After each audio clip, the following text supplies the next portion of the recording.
I don't know how to make a video without it being horrific and people, especially back in my home, not being offended because they either didn't care, um, or they had somebody that they were friends with, or their family member that was involved, or someone that they affiliate with, so they're embarrassed.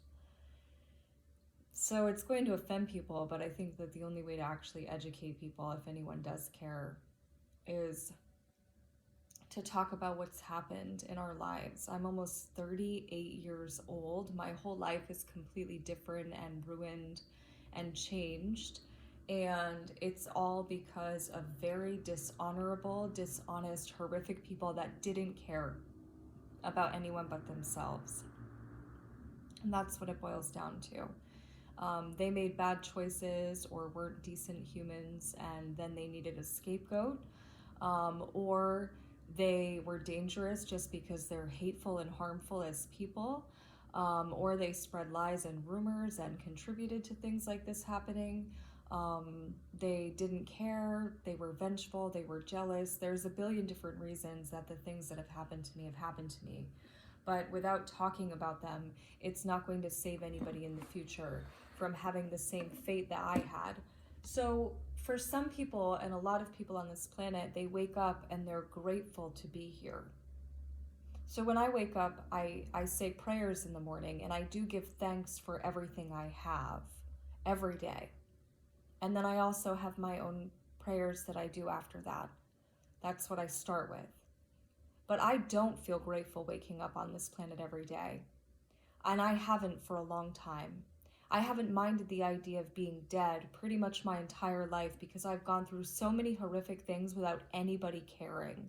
Or when I shared it with the few people who knew very little about my life, they made me feel horrific about it. Very few people I've shared everything with, actually no one. Nobody knows everything that I've been through. And I continue to go about my life seeming to others like a happy, privileged idiot because I chose to be grateful for the things that were consistent and not dangerous, like trees and flowers and birds and sun, moon, and stars. Consistent things like the mountain and a hike I could go on where I knew where rocks were and trees were, and I knew exactly what the mountain did year round. Rivers that flowed and might change and ebb and flow slightly, and maybe they flood a little more at times, but they were always consistent and they were always there. Like routine that could keep me safe in my own place if I could be alone, because so far what I've learned is that when I'm living with others, they are unsafe for me. Nobody wants to hear this because it makes them look horrific if they were involved, or if they had a family member that was involved, because evidently people somehow believe that their family members are an extension of themselves, which is pretty rude, to be honest. I can separate myself from my family. I don't have to exist feeling like what they do is always right, and if I disagree with them, then I'm going to disagree with them. It doesn't matter that they're my family. When it comes to human rights and basic human rights being violated, the only side I have is with people that deserve to have basic human rights. If you do not side with that, then to me you're not a human being. It started pretty young. It's not uncommon in communities to have sexual abuse and different things happen. I've had far more than I will share or care to share, but it all happens. Simple things. You have a roller skating rink, you get to go there, you become comfortable, you let your guard down, something bad can happen to you. It just takes one unsafe individual and trusting people. You know, I was raised in an area where it was really small. Like year round, we had maybe 1,000 people. As many people as went to my high school when I was in high school. And we didn't really talk about the things that could happen because either people didn't know, or they always assumed that everyone would be looking out for each other and not really allowing things like that to happen. But it did happen all the time to me. A lot of horrible things happened all the time to me. All the time. And you know what happens to young girls, and probably young boys too, is we're too embarrassed to talk about it because we think it's our fault and we don't feel good about it. and we don't feel right about it. And no matter how many times at the dinner table your parents say, if anybody harms you or touches you inappropriately, you tell us, you don't tell them. Now, worse is when you become older and you think that you're mature enough to understand sex and sexuality, and you have lack of communication, lack of education, and lack of understanding of what that is. So you've already experienced sexual trauma that you haven't been able to speak of, because it's pretty common for people to not be able to speak up after they endure abuse and trauma, whether it's sexual or physical or both, which in my case it always was. So when you start to speak up, it's also very dangerous. Everyone knows that when you speak up, the people that are harming you are going to want you to be quiet. And how do people make you stay silent? They use fear.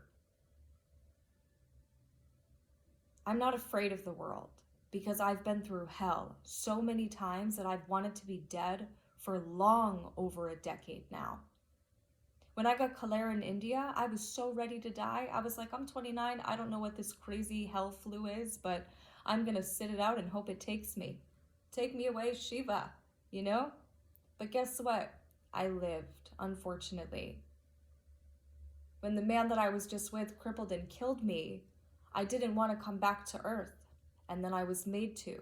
And when I died of autonomic dysreflexia multiple times, I argued about coming back because I don't want to be on this earth anymore. It is hell. It's hell for a lot of people. And I'm tired of people not wanting to talk about it because the abusers get to set the tone. That's not okay. That doesn't educate young people. And you know what? Eventually, it's going to cause the people who set the tone to have their children be the ones who are traumatized and harmed, and then maybe they will care. But it's unlikely. This is a vengeful, hateful, awful world where people don't really care that much. That's the truth and reality of what I have learned and what I know from experience. When I was a teenager, my parents gave me some freedoms that should have been fine and acceptable and would have made me so happy in a safe setting. But that safe setting would have had to be one where my friends and those that were present were going to keep me safe. I was 14 years old going to a nightclub because I was the dancing queen, and my parents couldn't afford to keep me in dance classes, and I didn't have enough money to keep myself in dance classes, and I had a job, and I went to high school, and I helped my family around the house, so they let me go dancing. It was supposed to be a safe environment, and my friends who were 3 years older than me, we would go, and we would have fun, and in the beginning of it, it was great, because we would go out, we would dance, and then we'd stop off and get some food and eat food, and then go home and go to sleep and go to high school. But then it started with letting me go in a car filled with men by myself and me not remembering most of it and waking up in a back room with them. But thinking somehow that was normal because, well, it's kind of embarrassing to admit that you don't really know exactly what happened to you. When I came out of that room, when I was released out of the room, by the way, released out of the room, my friends looked annoyed with me, and I couldn't figure out why. I was 14. That wasn't the only time that this happened to me. It also happened to me when a friend's supposed boyfriend invited her and I to go, and they were supposed to be like man friends, and they drugged my drink and I got raped. And I remember very little, but it was incredibly degrading and horrific. And my ex-abuser who crippled me wanted to know when he got me to tell him the details, which I had never told anyone except one woman in my life. Now 2. He wanted to know if I remembered being hit, and then he drugged me shortly after that.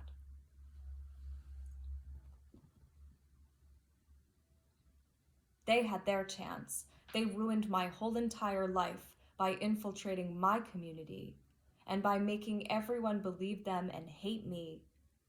I don't know exactly how they managed to do it so quickly. The only thing I can imagine is that no one really liked me that much to begin with, which is perfectly fine with me. I just wish they had cared a little bit. A little bit. But it's my turn to speak the truth about them and what they caused in my life, in my home, in my community, with cruel intentions that are dangerous and horrible.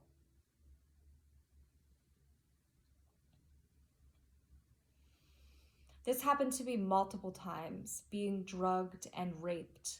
I posted a video recently of how quick it can happen. It's something as simple as people making you drinks in another room, you turning away really quickly, and if you don't have good peripheral, like I have great peripheral, so if a bird was to fly by the window right now, I'd be like, oh my God, hi bird. I'd be so happy.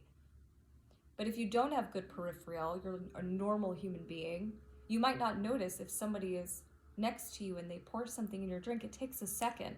And I found out when I was 19 that what I was typically drugged with is something called GHB, which evidently is an odorless, tasteless substance that makes your body completely like limp and controllable like a rag doll, and you don't have use of your voice, and you don't have use of your body. Me being crippled, I might carry it well for people who don't know me. You know, you might think, oh, I don't know, but you didn't know what I was like before. So now that I'm crippled, it's very triggering because not being able to use my body put me in a lot of harm when I was a young person. Because people drugged me. They drugged me and they raped me. And nobody knew about it because I felt like it was my fault. It happened to me after prom because I went with my friends who brought our African friends, and I went to school with racist men, so I got raped by fishermen who drugged me. I went to sleep on a chair and woke up being passed around like a rag doll. I had to wait on these people. These are all interactions that I had in a small area in which I then usually had to interact with people like nothing happened because it would be awkward. All it takes is a second for someone to put something in your drink, and the cause that it can have is so awful. I have had it happen to me more than once as a teen, because no matter how many bad things I went through, I remained being trusting and naive. It happened to me so many times. And do you know what girls do to women that are drugged and raped? They call them sluts. They call them sluts and they shame them and they make it seem like it's their fault when really it's the fault of the people drugging them and then handing them off like a rag doll when they can't even say anything. They can't even make noises. I could hardly speak when these were happening to me. It was like being a doll. It was literally like being a doll, only I was present in the moments that I remember. Another horrific thing that happened to me when I was drugged, I was tied up with a bag over my head and raped because people in the drug trade feared I was going to tell on them when I was too busy dealing with all the other trauma I had gone through in my life to even care about what they were doing or put it together. But this is what idiots who are paranoid do. This is why I have been speaking up, and this is why I've been angry. Do you want these things to happen to your children? Those of you from where I just left, this is why I was so angry, because your children are the age I was when these things happened to me, and you all silenced me. You silenced me because you didn't care.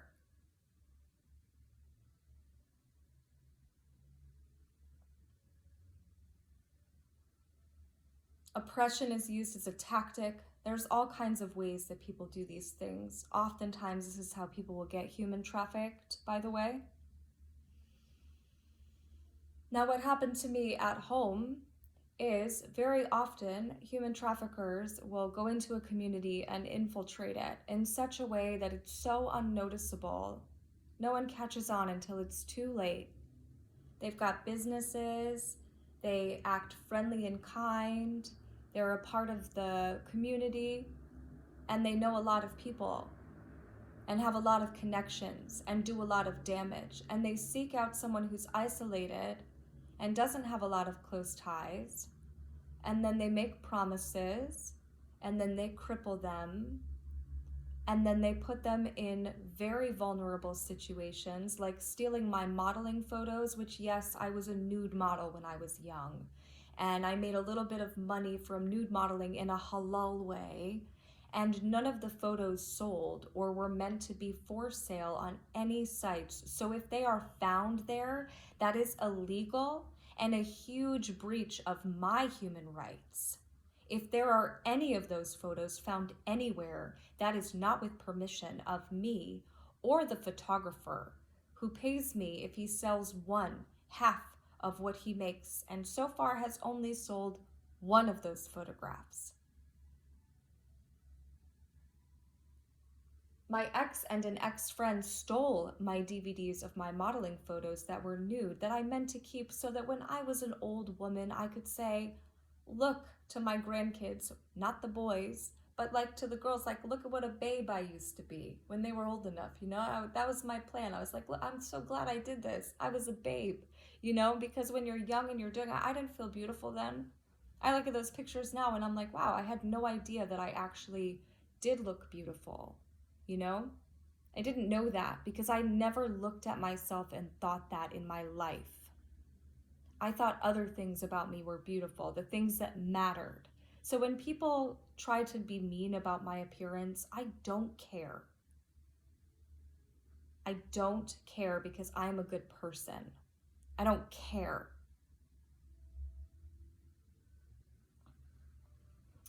My ex put our bed, up against the window on purpose.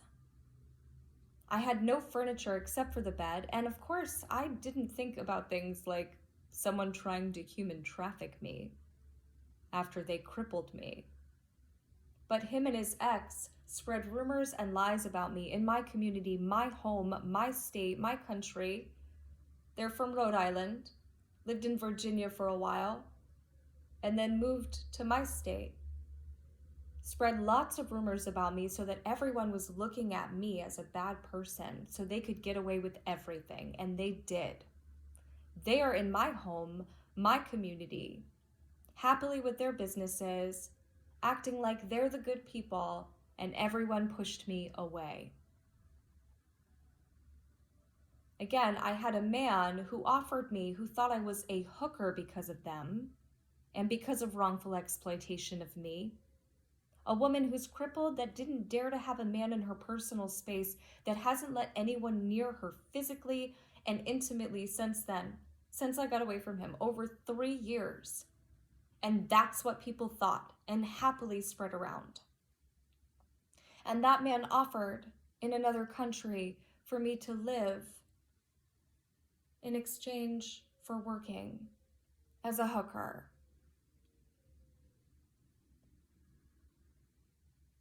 He promised a magician who could cure me miraculously. That was what I was going to go for. Oh, you can miraculously heal. And I really want to heal because I can't exist as proven by what just happened to me in my own community, in my own state, and in my own country because of this. A magician can heal you, and then you can work in exchange for being a hooker. Yep, that sounds safe, doesn't it? No matter how much I spoke up and spoke out, nobody really cared and nobody wanted to hear about it. They didn't care. I got threatened so many times. My dog got poisoned. I got poisoned. Poisonous spider bites. Tons of things happened to me. And no one cared because so many people were involved in it that wanted me to be quiet because they thought I was speaking up about things that I wasn't, all because of my ex and his ex, who planned this the entire time seamlessly. So seamlessly that everyone was looking at me while they got away with everything and caused mass chaos in the world. And an ex-friend was part of it too. She tried to disappear me into human trafficking when a man in a van did what's called boxing me in. Now, I have been a fast driver in my entire life and been wound up driving before for sure. I'm not perfect. I'm a human being. But this man was terrifying to me, and I don't startle easy, especially driving, or really at all, to be honest. I've been through a lot of hell. I've had a lot of bad things happen to me. I don't startle.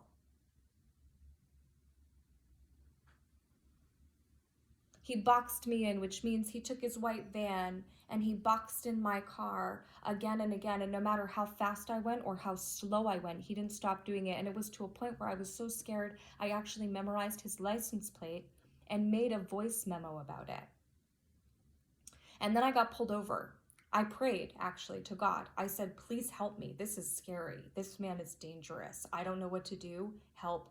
And the answer that I received from God, you can try to translate it however you need to make yourselves feel better if you've managed to watch 20 minutes in, was that something bad will happen, but what could have happened will be worse. And I was like, all right. And then I got pulled over. I was like, all right, touche. I get it. Because me getting pulled over has not always been an enjoyable experience. I'm not the girl who gets out of the tickets. I'm the girl who gets the tickets. I'm the girl who gets surprised in a bad way when I get pulled over. So it's not enjoyable for me. He was really kind to me, and he shared with me that sometimes men in higher vehicles can see into our cars. So I had on a short skirt and long socks, and he said that that could have been part of the reason I was targeted. And I tried to explain to him that I said he felt very dangerous, and I haven't really been scared like that. And the officer was pretty kind to me, and he told me that he would go to the court date and say the truth, like say what I said to him, so that if I didn't want to pay the ticket, I wouldn't have to because I was telling the truth. But I was in Thailand. And I wasn't going to be able to go to that court date.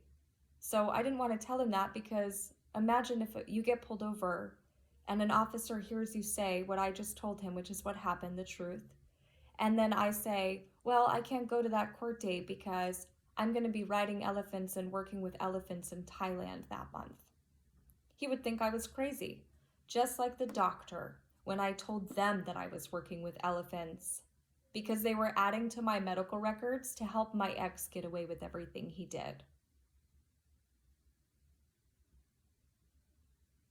That was a woman that I knew who wanted to disappear me because evidently she wanted to be me, and she made a deal with people to disappear me and to receive money. And then a bunch of other people in my community received money as well. They may not have known what for, but it was for all of this to happen to me and for me to be shamed, blamed, and framed and disappeared.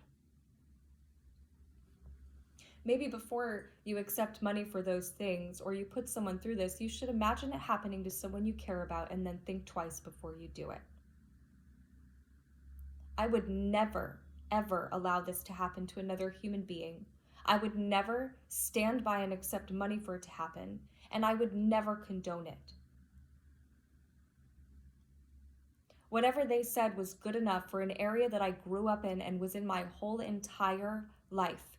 It was enough. Now, of course, in the summer, I get really dark and I burned incense and I listened to my Sufi music and my belly dance music and all kinds of music because I'm a mixed race indigenous woman. So automatically, people were paying attention to me as somebody suspicious. Usually people who moved to Maine from Massachusetts in the 90s. That's generally who was suspicious of me. There seemed to be a trend. White people who moved to Maine in the 90s, and they were suspicious of me in the summer, specifically when I got a tan. And I listened to my music, and I was happy and existing. I don't know if they thought I got traded out for like a white twin or something in the winter. I don't really know what they thought.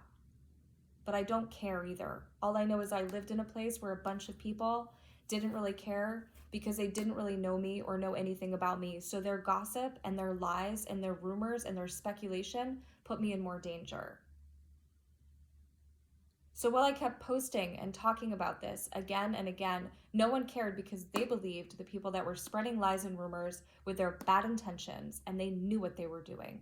They had cruel intentions, and more than several individuals were on board for it. So make sure you are educated about what happens to people if you care about your young children and if you care about your daughters. Make sure you also share that there is nothing to be ashamed of when somebody is sexually abused, drugged and raped or exploited.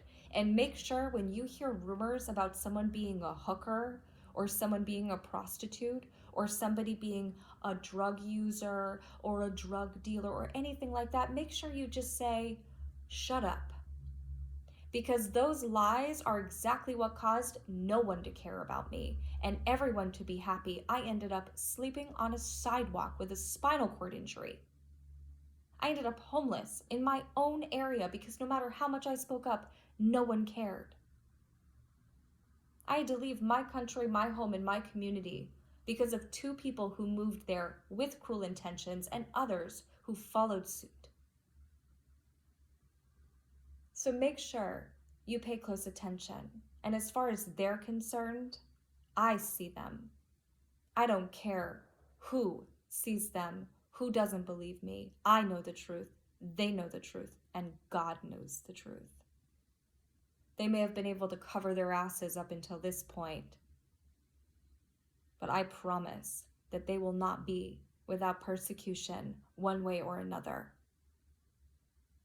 And I refuse to let anyone else continue the web trap that has been slandering me in my name without telling the truth and defending myself, because I deserved much better than what happened to me.